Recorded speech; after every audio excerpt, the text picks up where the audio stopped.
Good evening, everyone. As you're coming in, we do have a bit of an early, just a bit of a icebreaker fun poll question for you. Would you rather have spinach in your teeth or an eyelash in your eye?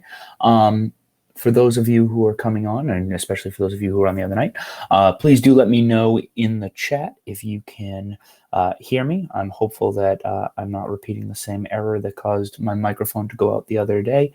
And here's hoping that you can hear me tonight. We have a lot to get into as we come to our last of the unit reviews for AP Lit. We'll get into some FRQ work a little bit later on over the next week before finally hitting the end in our CRAM finale.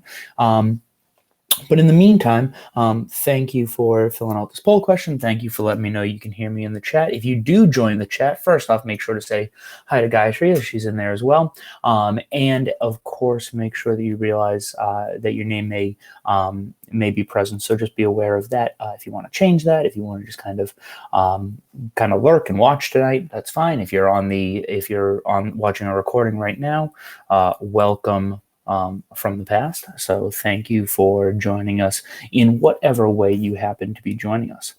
A few things as we get going here. Let's take a look. I see a few people saying that they'd be more interested to have spinach in their teeth. I think I'm just a sort of person that doesn't want to draw attention to myself, which is kind of challenging as a teacher. But I definitely don't want to draw attention to myself. So I would just sort of suffer in silence with an eyelash stuck in my eye, because I not only wouldn't want people to see that I had spinach, I wouldn't want to be embarrassed by it, but I also just wouldn't want the visual of it. I would just sit there and kind of tolerate the eyelash on my own. But you are all stronger people than me, so I understand that. I assume you're also probably a little bit more social media savvy than me, so I hope that you'll join those of us on the Fiveable team who are particularly social media savvy by following us at Think5able on Twitter, on Instagram, and on YouTube. Just as I was coming on here tonight, I was having an argument with a friend who we were arguing between YouTube or Spotify. He's never had a Spotify in all the years that I've known him. Who would have known? He wouldn't have been able to find Fiveable there, though. So definitely take a look on YouTube. Join us there.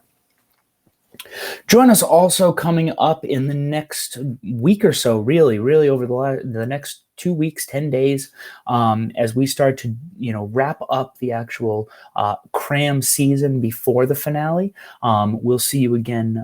Thank you for joining us here midweek. I hope that your week is all going well for those of you who are live with us on a Wednesday evening.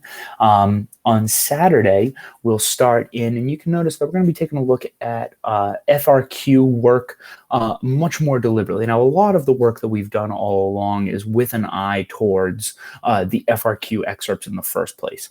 When it comes down to the work that we're doing, all of these strategies compound on one another. So I really invite you, to reach out to others, bring people in to join us in this FRQ work, but also make sure that you're realizing, if you've been with us the whole time, that all of this work is going to build on itself, and it's going to be as useful to you in the actual excerpt work, in the actual multiple choice work, as it is in the written work. The skills that you're bringing are the same. The way that you're showcasing it is different. So if you've been working all along, keep those same lessons in mind, and we'll try to build on them. If this is maybe the first time you're joining us, I would encourage you to go back and take a look at those recordings previously, just because the work, again, is going to build on each lesson from before it. Now, that's not to say that you need to know that you have to see all the movies first before you see the sequel. You definitely should join us regardless on that FRQ, because, again, each piece of work in its own space is going to showcase a lot of those same skills. It's the questions in the medium that end up being different. Regardless, we're excited to have you here tonight, and we're excited to see you in these sessions coming up. Tonight, as we get into some of that work, again, as I just said, that I want to help to build on some of these skills. One of the things that we've been doing all along is trying to find tips and tricks and mnemonic devices and structures to help you look through any type of work that you need to be that you have in front of you on the exam. now that we're starting to get to the end of that, I want to start to really pull back the curtain and look at, kind of, what's under the hood in terms of the questions and the skills that they're trying to find from you and see, and I expect, again, I've said this all spring. You already know so much of it. You know about characters. You know how to talk about characters in your favorite TV shows.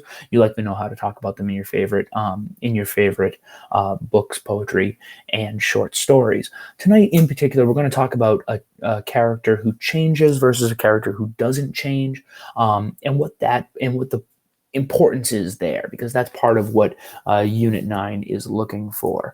We also want to take a look at the choices between action and speech that the author is making. Really, remember that we're always going to see the language in the FRQ. Anytime that we've taken a look at an FRQ this season, or anytime that you've likely seen it in class or in your own practice, you notice that the language comes up.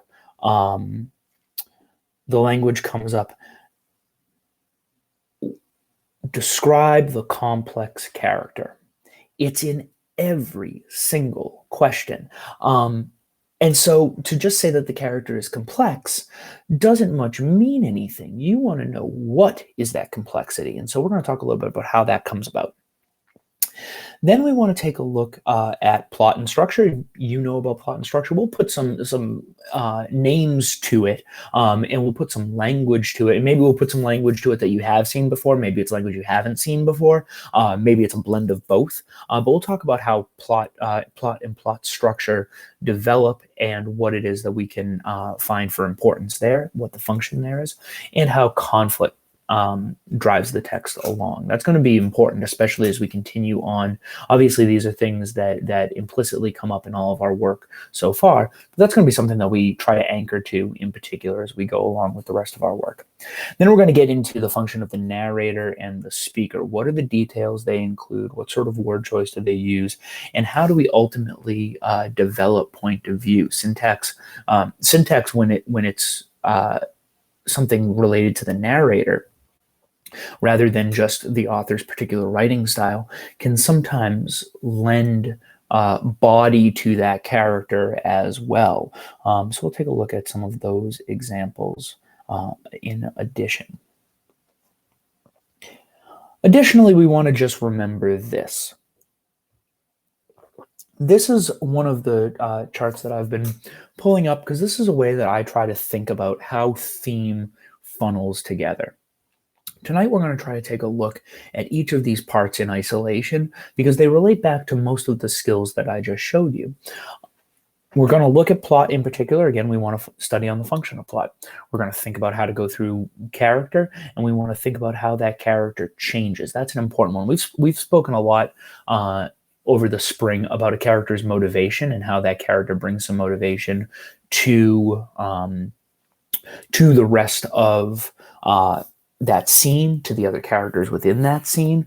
But we want to talk about characters themselves in particular as well. I'm going to talk about the setting, and often when I talk about the setting, I also talk about the setting in relation to something else. How is the setting relevant to the plot? How is a character acting in the setting or reacting to the setting? And is the setting even symbolic?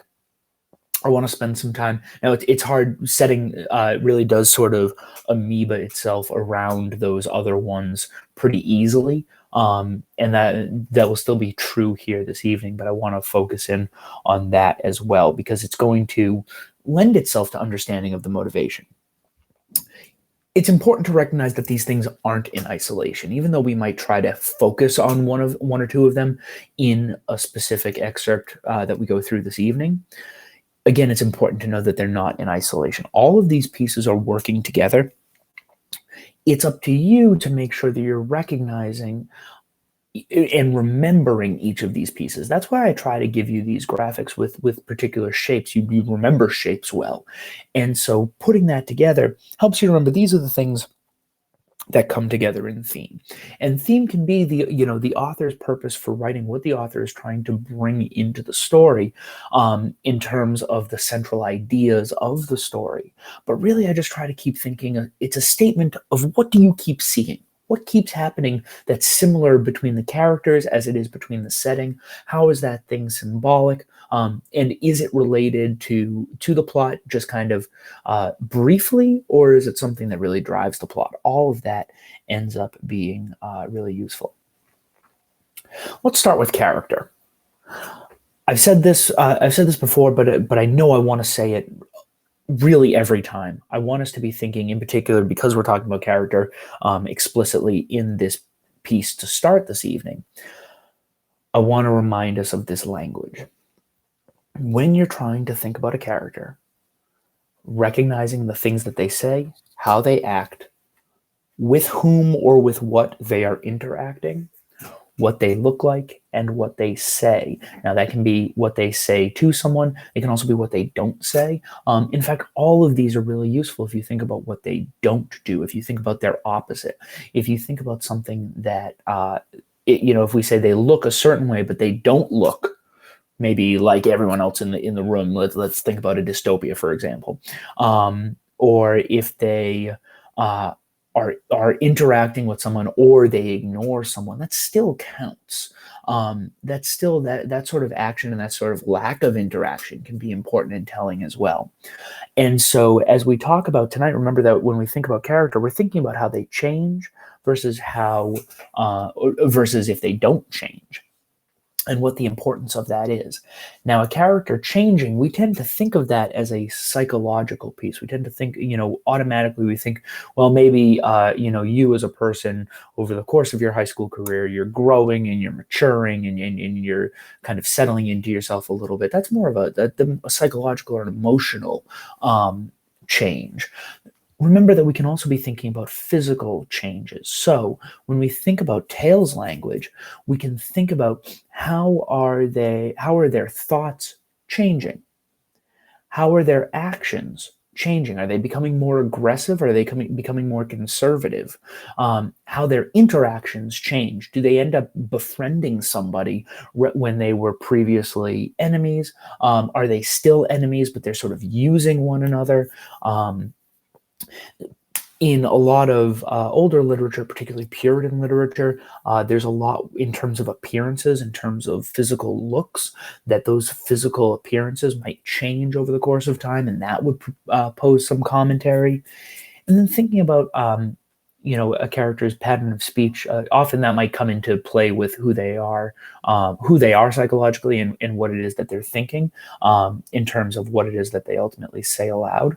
But I want us to think through this really about sort of the internal things that are going on with our character in this next excerpt. If you want to take a look at the entirety of George Orwell's Shooting an Elephant, feel free to look at the tiny URL under our GIF here, as well as feel free to open up the camera app on your phone and hold it up to that QR code. That should help to bring that code to you. And if anybody is feeling ambitious and wants to type that or copy and paste that link into the chat, that's certainly helpful for everyone as well. But there are a number of ways for you to access the entirety, or you can just Google George Orwell Shooting an Elephant. It comes right up. Regardless, thinking about the entirety of this text, first off, I chose this one in particular to start with this evening, because it reminds me of my own test-taking experiences. When I was taking the test, I've said before that I live just outside of Boston, Massachusetts, and when I was taking the teacher licensing tests, because you test, you're going to get through the AP, you're going to do really well on it, but the tests don't stop.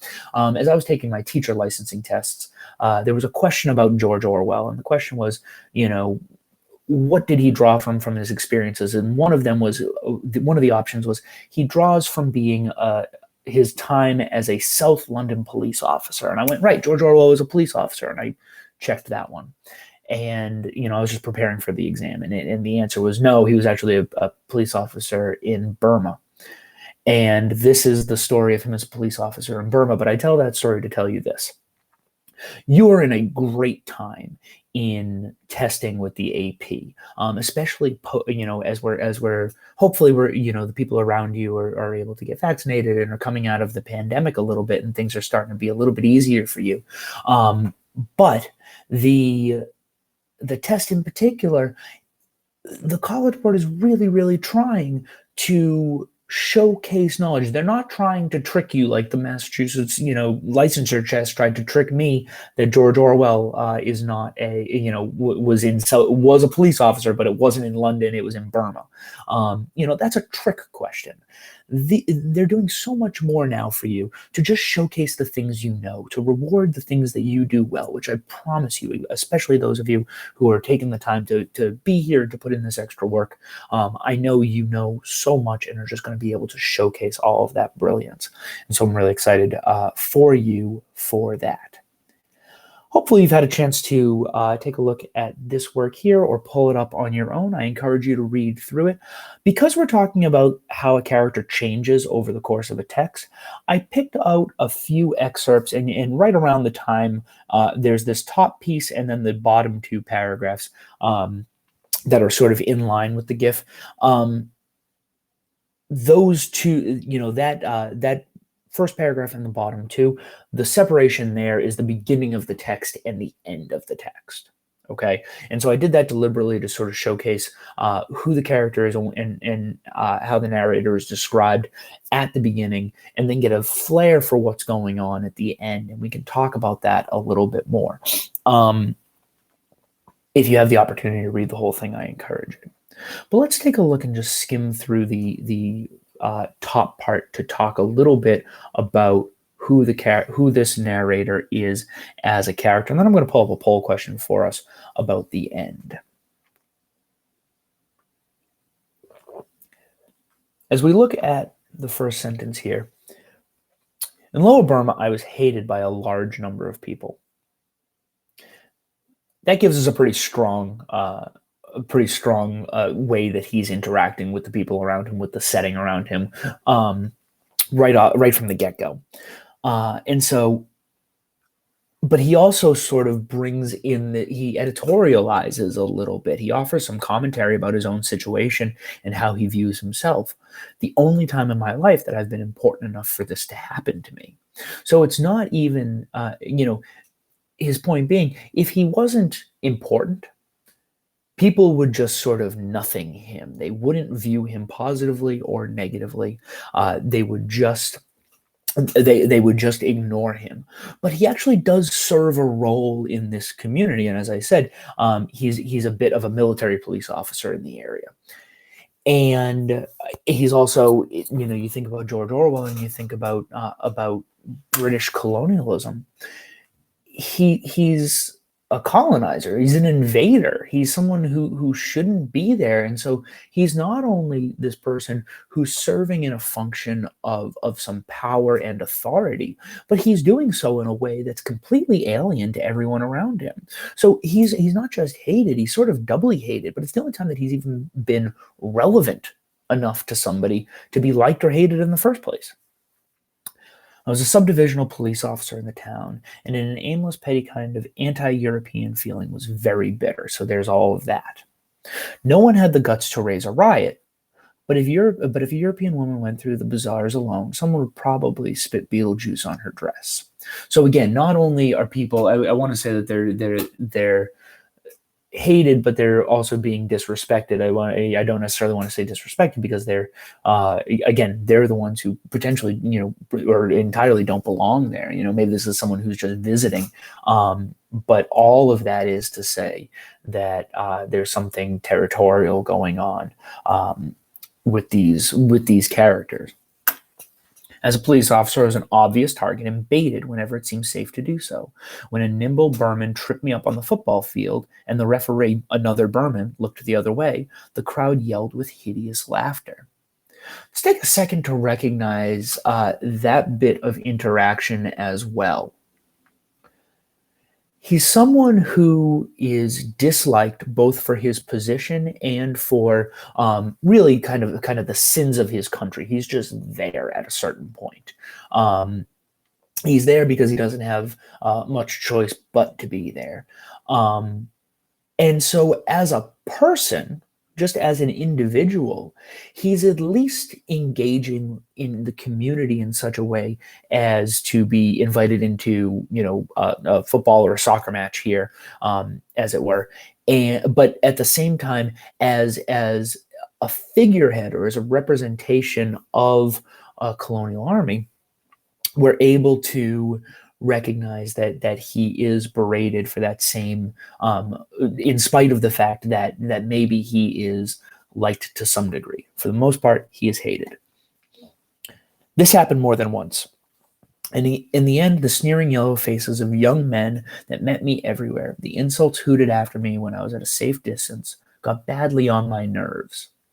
And so there's even some sort of, maybe it's fear, maybe not respect, but people at least aren't necessarily, they're certainly tripping him up on the soccer field, but that's something that could just sort of happen and the referee looks away.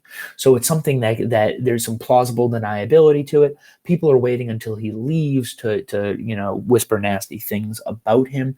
Very little of it's actually, and then they're laughing at the fact that he's stripped. Very little of it's happening directly, but that could even be more grating on somebody. So he's someone who is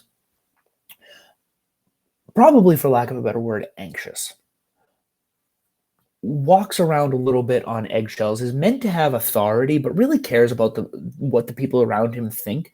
And that makes it really difficult to be an authority figure when that's ultimately going on.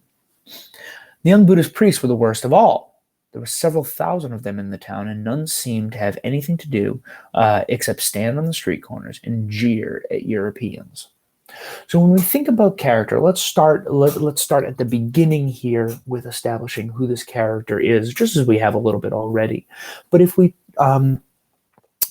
sit and think about that tales language, a way to talk about and a way to point to some of the things that are going on already. Remember when we're pointing out tales, one of the things that I want to emphasize to my students, if you jot this down in your workbook down in the margins, there might not be something for every single thing. So there is no dialogue in this particular excerpt, though there is a little bit if you're reading the actual story itself. But in this moment, there's no dialogue there. So what the character actually says isn't much. All of it's going to be about what he thinks. And we've talked about the way that he is internalizing that criticism, even if it's maybe not directed at him as a person, but rather at him as a figure.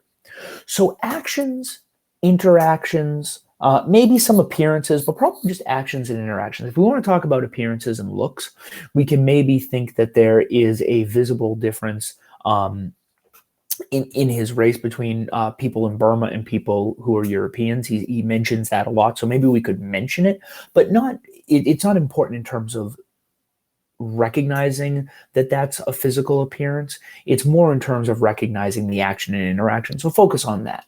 Again, no one's giving you credit for being able to identify each of these parts. It's always about asking yourself, so what? I recognize this, but so what? And trying to prove that what you've recognized really matters, and I'm certain that it does.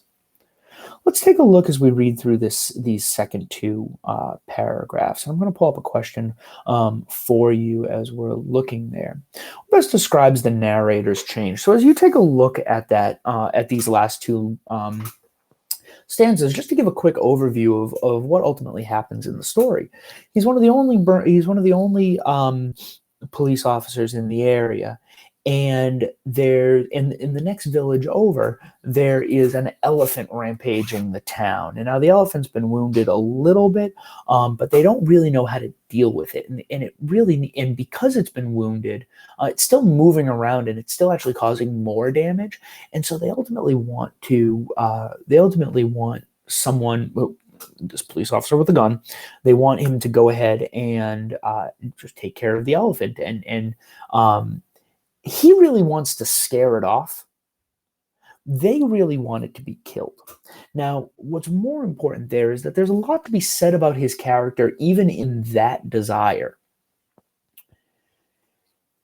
He just wants to scare it off. He doesn't actually want the confrontation. As we just saw in this first piece, he's not someone who particularly craves confrontation, and he doesn't always get the confrontation. He could, if he chose to turn around and address those whispers or address that tripping on the soccer field, he could, but he doesn't. He would rather just sort of scare the elephant away, just ignore the people, not really have rabbit ears, not really listen to him, and just go on about his day and tough it out. He's a little bit like me with the eyelash. He just wants to tough it out.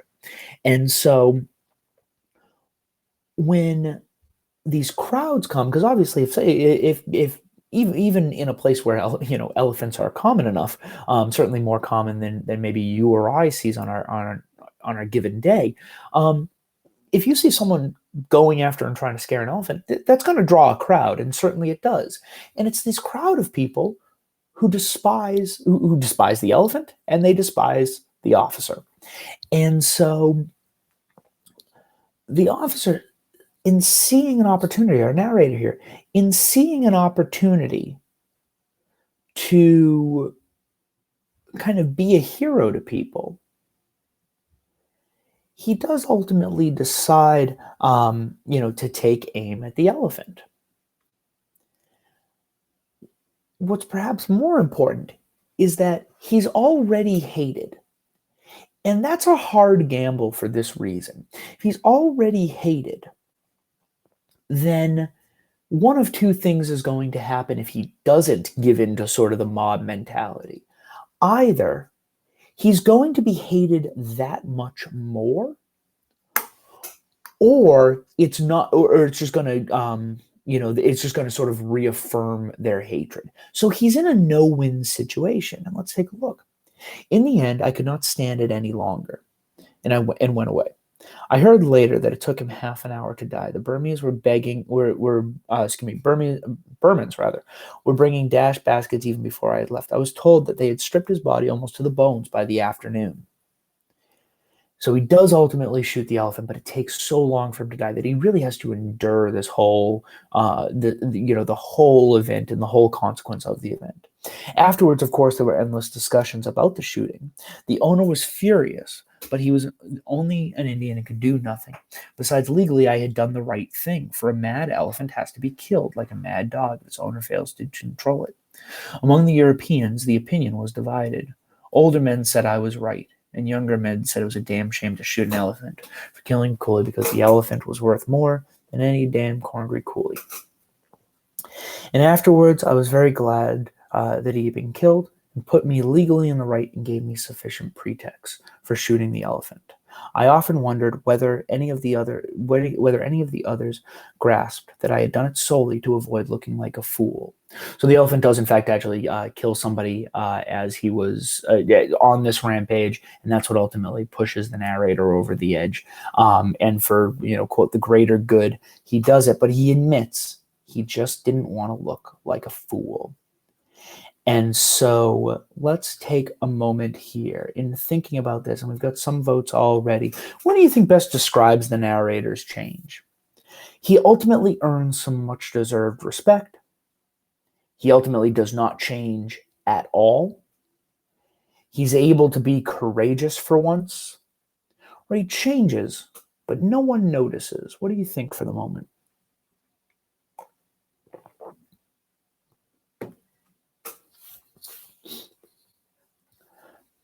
I think there's something to be said here as I'm taking a look at some of the work in our poll. There is some level of courage here. He does what he is claiming is right, and then there's this whole bit, and I'll pause for a moment, and that's what you maybe all agreed on. But there is this one moment, and I'll just kind of sort of point it out for a second. Among the Europeans, opinion was divided. The older men said I was right, and the younger men said it was a shame to shoot an elephant.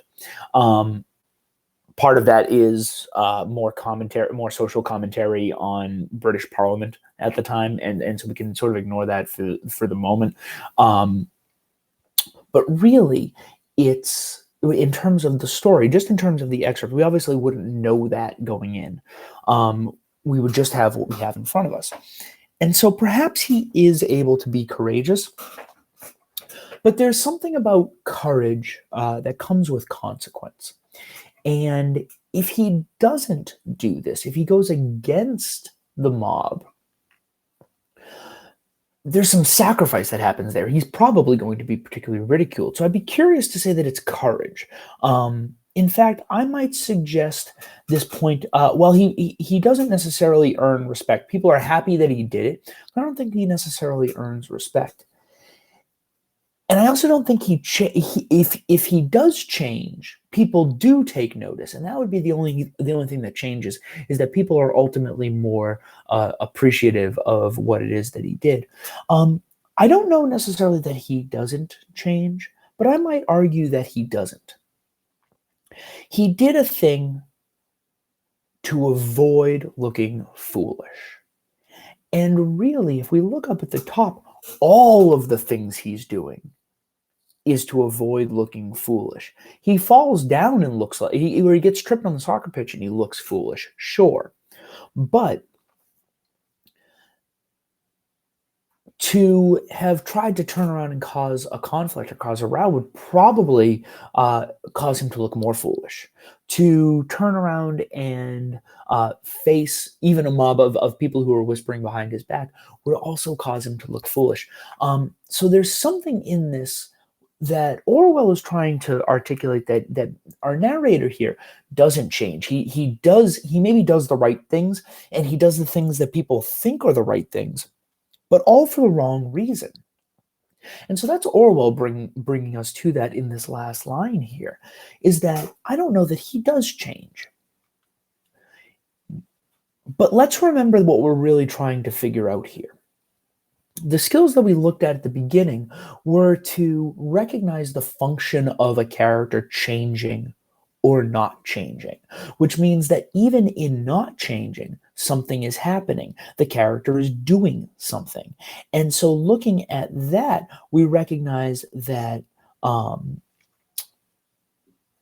function of this character not changing is that it offers some commentary on courage. It offers commentary on power. It offers commentary on mob mentality.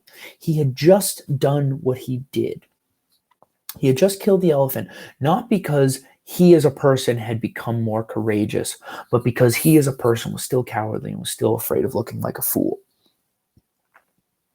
Let's take a moment. I suspect as we shift gears a little bit here and we start to talk about plot structure, and again, the function and effect of plot structure or of a plot point and of conflict in a story, I want to take a moment to remember this. Now, I'm sure that this is something that you have seen. Maybe you saw it in high school. Maybe you even saw it as young as, I think the first time that I saw it was maybe the 4th or 5th grade. But I do, if you notice in this, it's called a Freytag pyramid. If you notice this,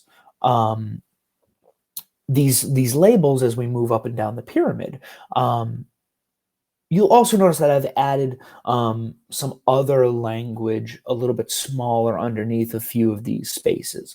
And so I'll take a minute to talk about those as well, because maybe that's language that you've heard, or you've heard only briefly, or you maybe haven't heard at all. And we'll take a moment to look at that. First off, exposition is all that starting stuff.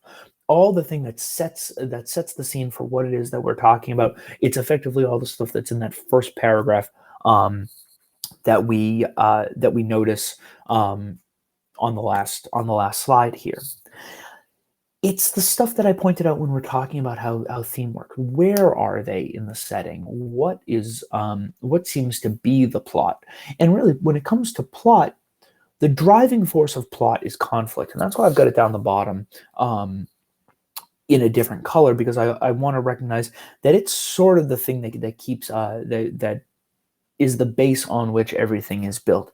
It's got conflict is present in the exposition, in the rising and falling action, in the climax, and in the resolution.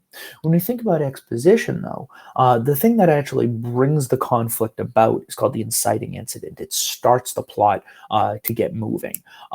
So in this case, in our last moment, that inciting incident might be that there's this report of the elephant in the next village over. And really, when we see this pyramid, again, we don't know. You know, if you want to draw this on your test, feel free. But that's something that we don't necessarily need to know the particular labels of each of these or where a different part falls within the label.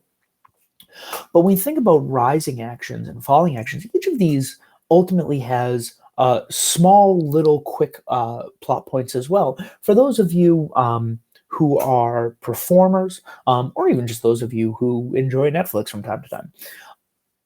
When you're watching a given scene, there is something that is happening in each scene that is following this pattern. We start the scene, characters come in, there's something that's motivating them. There's some conflict going on. It may not be this big problem. I don't want to think about conflict as this gigantic problem that needs to be solved. It's just whatever is causing the moment to occur. And that can help us to understand what the characters are trying to get within that conflict. And that ultimately is where we get motivation from. Typically, when we as we get real comfortable, if we're watching a movie, for example, there's some reversal. There's some changing of fate just before or after the climax, where everything seems to be going well. We know the movie's not going to end, but everything seems to be going well. People are getting along, and then something happens that causes them to be in an argument again.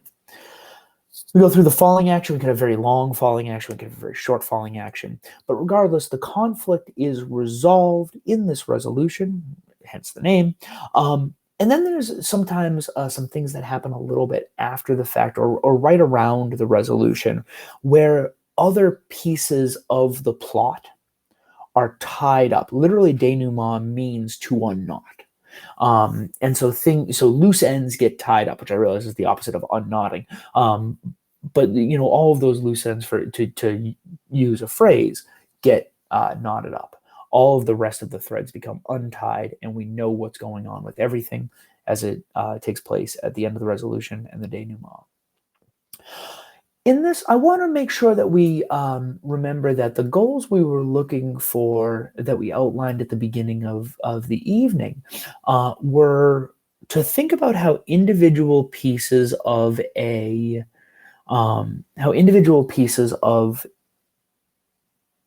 plot ultimately relate together.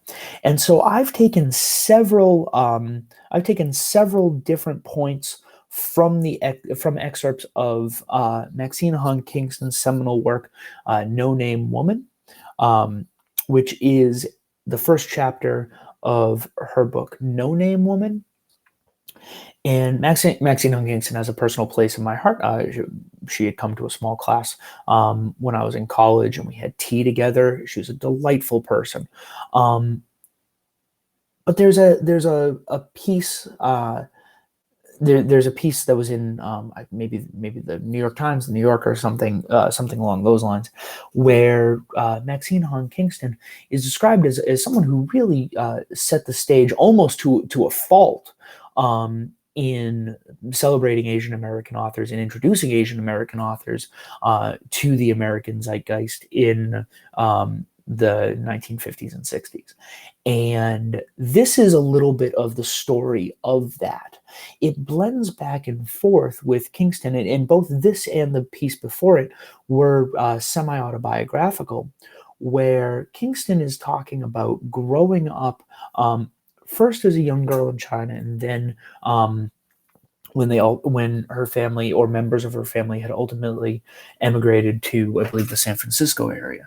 And so when we're thinking about Kingston and we're thinking about the stories that she's telling, you're going to notice some similarities in the language that we recognize here. Right from the get-go, this is the first line of the story itself. You must not tell anyone. my mother said. You must not tell anyone. Think as you look through some of the rest of these excerpts. What's the function of speaking in these excerpts? And so I'll just show you there. What's the function of speaking in these excerpts as you're thinking through them? Is it a means of gaining power? Is it a means of oppression? Is it silence, but just to keep a story straight and keep that moving forward? Or is it a symbol of respect between, young, maybe first generation families, and their older emigrated parents and grandparents?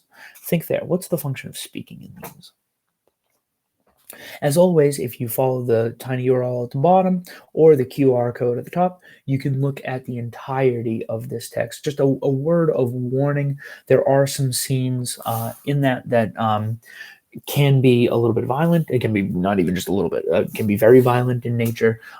There's some death. There's some suicide. There's maybe even some sexual violence. But but remember that all of that is coming from Kingston and in some of the stories that she was growing up with. But just be aware of that if you were to take some of that. I try to bring in pieces maybe that hint at that, but they're not 100% related to that.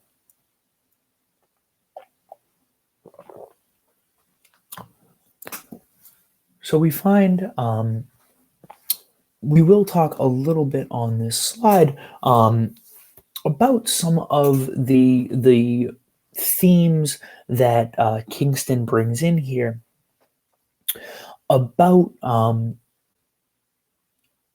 mother talking to her about this aunt that no one has noticed. Now, I'll say to you as well that as we're taking a look at these scenes where I've pulled out people talking and speaking or not talking and not speaking, I've pulled those lines out deliberately.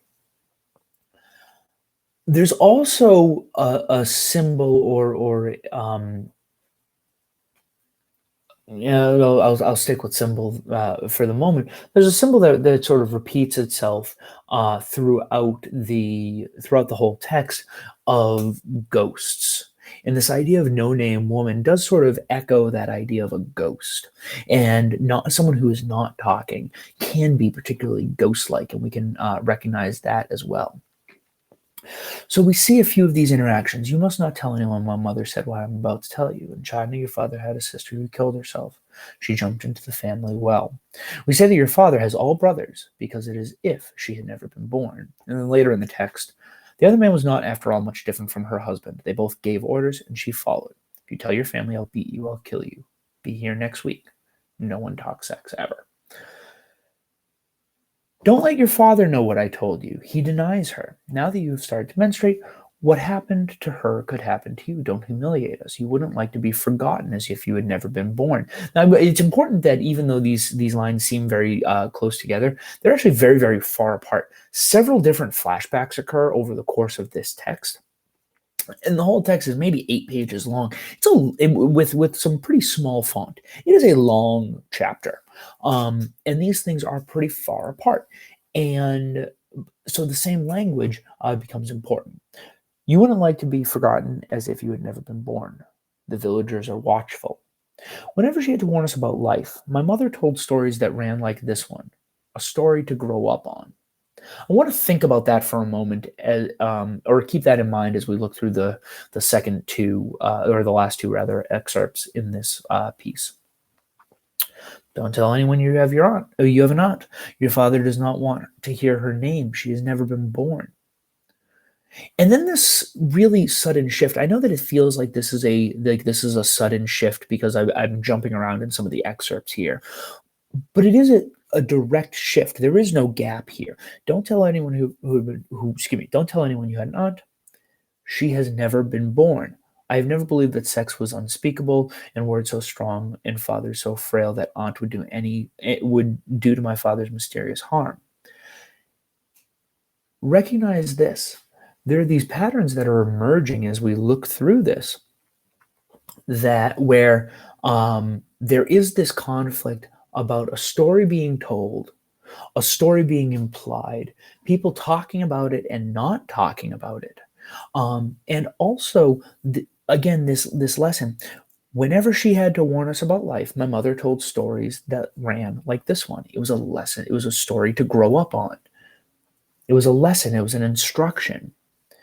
My aunt haunts me, her ghost, and then there we have an instance of that ghost language. Her ghost drawn to me because now, after 50 years of neglect, I alone devote pages of paper to her. Though not origamied into houses and clothes, I do not think she always means me well. I am telling on her when she was a spite suicide, drowning herself in the drinking water. Chinese are always very frightened of the drowned one, whose weeping ghost, again ghost, wet hair hanging and skin bloated, waits silently by the water to pull down a substitute. I enjoyed this line at the beginning here. I alone devote pages to her. I am telling on her. For the first four excerpts here, we have this language of somebody not talking. We have this conflict that's happening where things are being silenced, where stories are being whispered, and not whispered like we saw it in Orwell's excerpt a moment ago. They're being whispered to be deliberately hidden and maybe even a little bit contrived. And the only two pieces that we see here that sort of go against that are that whenever she had to warn us about life, my mother told me stories like this, and I'm the only one who devoted pages of paper to her. I, as the author, Kingston is writing, I, as the author, am telling on her. I am talking. I am telling people. And so we see both in, and again, this is an example of where plot and character may be overlapping. When we think about plot, if you think about conflict, it opens up a lot more. It's about recognizing what the challenges are in the story, what the driving forces of the story are, or the moment, or the excerpt, whatever it may be. And then recognizing that the character is living in that, is motivated by something. And maybe our younger narrator is motivated to be quiet and be obedient, whereas an older narrator, and more importantly, a younger narrator who is living before her family has emigrated, and then an older narrator who's now living in a new space with new cultural norms, is behaving differently. So even in this one, we're actually seeing an instance where our character changes. While we selected this, and I said this at the beginning, while a lot of those pieces overlap with one another, it's important to recognize that that they're not in isolation. They will overlap. And so as we see this character engaging in the conflict and her motivation changing within different parts of that conflict, there is a change that's coming. She's told not to talk. She's told not to talk. She's told not to talk. And then finally, she actually commits it to paper. Let's take a look at what you said here. We had a couple of people who pointed to a respect from young to old. We had a couple look at a means of gaining power. I might look at at silence to keep a story straight. But I actually think that all four of these come up. I think if we're talking about thinking, remember that whenever I ask a poll question, there's a good bet that a lot of the answers have some level of accuracy to them. I could have probably chosen a better word than respect from old to young, because there is again, that's one of those things that's just sort of changing over the text. But all of these things are true. At minimum, if there's one that's going to encompass all of it, it's silence to keep a story straight. But at minimum, all of these are taking place throughout these excerpts. So good job there. Let's take a look. We have a little bit of time left, and I do have two more pieces that I want to discuss with you, but let's take a look here. This is an excerpt from a story called Take the Cannoli by Sarah Vowell. And for those of you who are Incredibles fans, Sarah Vowell actually voices Violet in The Incredibles, and so we have a bit of an image of her there. I love this story, but instead we're going to be talking about another film, The Godfather, which has the famous line, "Take the cannoli," or "Leave the gun, take the cannoli." And so if you're interested again in reading the entirety of Sarah Vowell's, again, another semi-autobiographical work here, if you're interested in reading that, feel free to follow the tiny URL or the QR code available. Let's take a moment as we look through here. I'll open up our last poll of the evening in a moment, but I want to take a moment to remember that we're thinking now about how the narrator or the speaker, the function of the details, diction, and syntax that they happen to use. And we're really excited that I think this is a pretty exciting piece of work to look at in terms of syntax, and specifically in terms of how syntax kind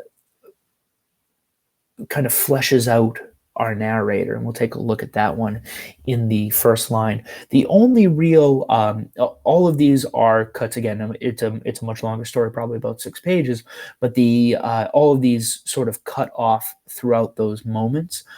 So there are some big chunks missing in the spaces between these paragraphs.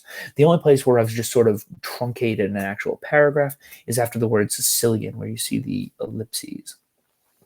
So take a moment and let's look at and think about the speaker. There comes a time halfway through any halfway decent liberal art major's career when she no longer has any idea what she believes. She flies violently through air polluted by conflicting ideas and theories, never stopping at one system of thought long enough to feel at home. All those books, all that talk, and the self-reflection. Am I an existentialist, a Taoist, a transcendentalist, a modernist, a postmodernist, a relativist, positivist, historist, datist, deconstructionist?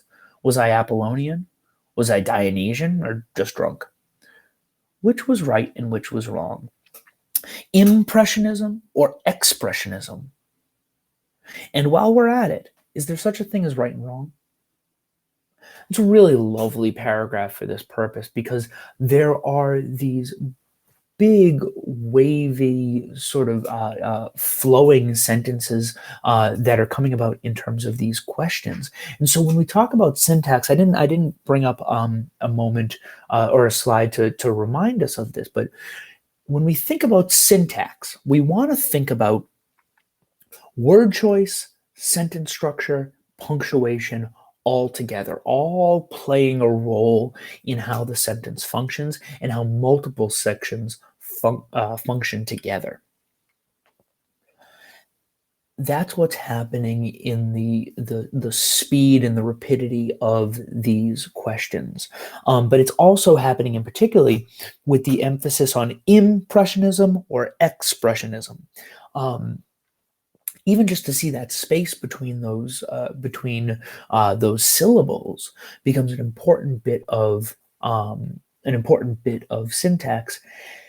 And in terms of how it expresses our narrator, we recognize that, again, we can think about our narrator in terms of being a character. We can think about our narrator in terms of Tale's language. But for the purposes also of recognizing syntax, we can be aware that she's feeling this wave of thoughts and self-doubt that are coming into her in terms of what she is thinking.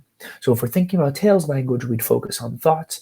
If we're thinking about syntax, we can maybe notice this wave of questions. And while we're at it, again, all of these things overlap. The setting matters, and the setting matters here. In this start, she's a college student in, I believe off the top of my head, Minnesota. But if you're taking a look, and if you're taking a look at the actual excerpt, you can certainly correct me on that. But by the end of the excerpt, she's going to go all the way to Italy trying to answer all of these questions. Let's take a look at the moment. Let's take a moment to think through our poll question tonight. How does Val view The Godfather? We're going to take a moment to look at the remainder of this and how The Godfather, the movie, plays a role in her life. What is it that you're recognizing there? Looking at this second paragraph. And excuse me, I'll take a moment just to talk through that. Does she view it? Is she viewing it just as a, I suspect you probably have visions of yourself once you're through the AP, once you're through high school, you're going to be going off to college, and for those of you who are getting some acceptance letters in, congratulations. I'm hopeful that you're starting to fill your head with first off, some choices, but also maybe images of dorm rooms and roommates and watching, binge watching movies together. And that's what she's doing here. So is this functioning as a hallmark of cinema? Is it just a mob movie that she seems to like? Is it a signpost of her own morality? Or is it a study in career aspirations for her? What do we think here as we're reading through the rest of this? Looking back, I wonder why a gangster movie kidnapped my life. The Godfather had nothing to do with me. I was feminist, not Italian. I went to school in Montana State. Excuse me, Montana, not Michigan. Minnesota is what I said. Pick an M state. I'm in Massachusetts. I had never set foot in New York. Thought ravioli came only in a can, and wasn't blind to the fact that all women in the film were either virgins, mothers, whores, or Diane Keaton.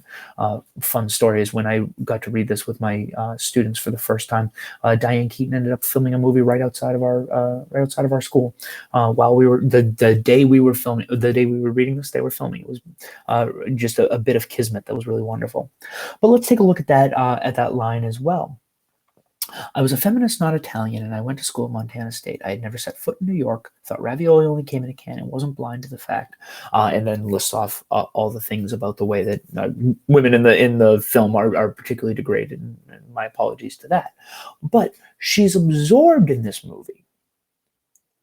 And the way that she becomes absorbed with it, the writing structure that vowel the author versus vowel the narrator, the way that she's bringing that in is with these really lengthy, clause-filled, complex sentences that roll on and on and on, giving you this laundry list of ways that, in the easiest way, the easiest way to say it, she's just naive. She's inexperienced. She's not. Which is true of Michael Corleone in terms of The Godfather and in terms of one of the characters in that film. But at least he had gone to war. She lives in Montana and had never been to New York, and those are pretty diametrically opposed places. I fell for those made-up sexist East Coast thugs anyway. And so she takes a moment and she looks here, and then we get into this last paragraph here. How had it never hit me before? The whole point of The Godfather. So she's gone to Italy. She has, again, if we're talking about a character who changes or doesn't change, every year I end up having an argument with my students about whether or not she changes. I don't know the answer.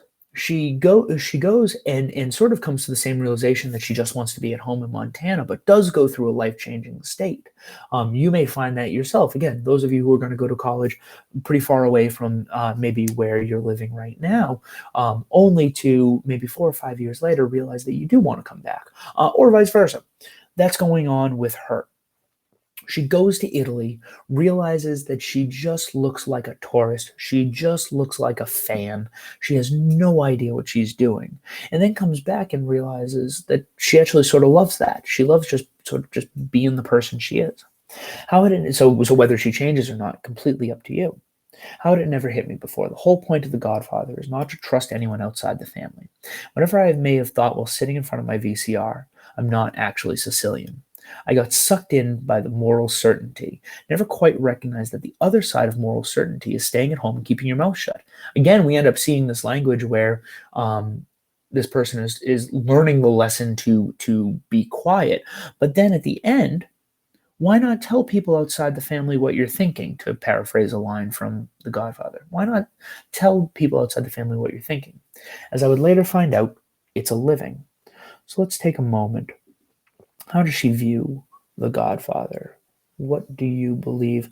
A lot of people pointed exactly to that right answer. It is a signpost of morality for her. She treats it as though it's, the Bible or some religious text.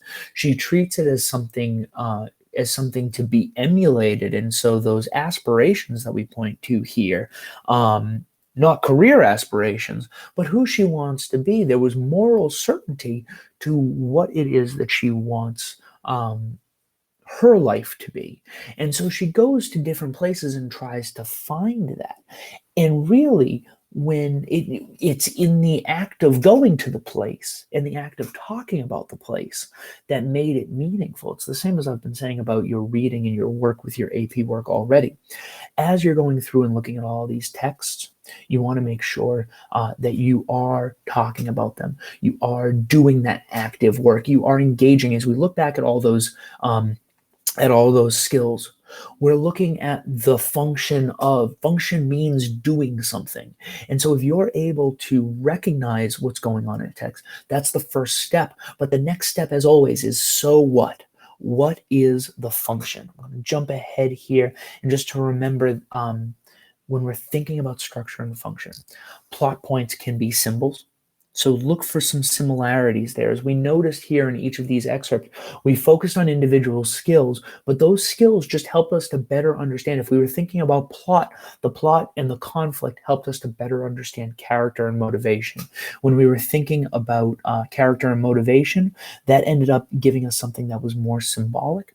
And when we thought through symbols, maybe that ended up giving us a little bit more about the plot. And so all of these things overlap with one another. When we think about Tales language, a lot of that can come, how that character acts and interacts is informed by their motivation and their motivation by the conflict. Remember that narrators are people too. Okay, you can bring that same level of characterization into what's going on with the speaker. Remember that you're just trying to understand who the people are in front of you at any given moment, both on the AP and in real life. And then when it comes to that language, the same way that we talked about the idea of speak and don't tell and write is the same way that we started to recognize theme, because we recognized a few different pieces of language that were not necessarily synonyms, but could be synonymous with one another. We were able to recognize some patterns that emerged between all three of these stories. With all of that, thank you so much for joining us here this evening. Wonderful to spend this time with you and talk about some of my favorite stories with you, and do that work to kind of put a bow on our actual unit cramming.